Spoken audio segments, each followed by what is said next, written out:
कहा जाता है कि शूद्र अनार्य थे, आर्य विरोधी थे, आर्यों ने उन्हें हराया था, गुलाम बनाया था।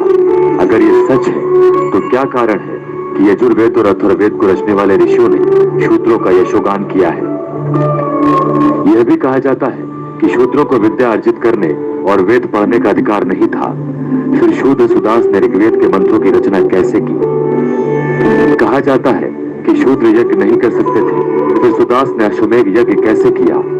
अगर ऐसा है तो शतपथ ब्राह्मण में यज्ञ करने वाले शूद्र को संबोधित करने की विधि क्यों लिखी है? ये मानने वालों की कमी नहीं है कि बाबा साहेब की हिंदू धर्म में गहरी आस्था थी, इतनी गहरी कि उन्होंने हिंदू धर्म से जुड़े तमाम ग्रंथों का अध्ययन किया और उसमें से ही ऐसे तर्क तलाशे जिसमें शूद्रों को लेकर स्थापित ब्राह्मणवादी पाखंडों का विरोध मिलता है। बाबा साहेब की किताब हुरित शूद्रा में ऋग्वेद के पुरुष सूक्त, शतपथ ब्राह्मण और मनुस्मृति समेत कई ग्रंथों के अध्ययन के बाद जो निष्कर्ष देते हैं उसके मुताबिक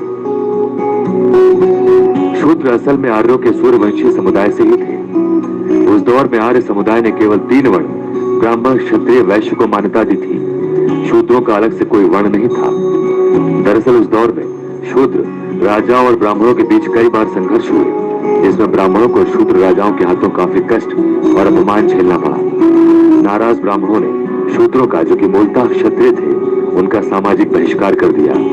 नतीजा शूद्रों की सामाजिक स्थिति में ह्रास हुआ और वो चौथे वर्ण के रूप में गिने गए। बाबा साहेब ने यह समझाने की कोशिश की कि दरअसल हिंदू धर्म के मूल में भेदभाव के लिए कोई जगह नहीं है।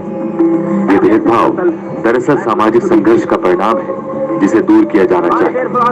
मगर बोंगा पंथियों की गुटबंदी और उनकी उपेक्षा ने बाबा साहेब की आवाज को न समझा और न ही दूसरों को समझने देना चाहा। नतीजा बाबा साहेब ने वही किया जो 6वीं शताब्दी ईसा पूर्व में कपिलवस्तु के राजकुमार सिद्धार्थ ने किया था। साल 1935 में बाबा साहेब ने ऐलान कर दिया कि वो पैदा जरूर हिंदू धर्म में हुए हैं, मगर उनकी मृत्यु हिंदू धर्म में नहीं होगी। राधा कृष्णन ने उनके बारे में कहा कि आज आप वास्तव में हिंदू बने हैं। बाबा साहेब के राष्ट्रवाद का ये एक ऐसा पहलू है जो ये बताता है कि दरअसल उनका पूरा जीवन इस द्वंद्व में बीता कि कैसे हिंदू समाज को एकजुट किया जाए, कैसे भारत की मूल संस्कृति को बचा कर रखा जाए।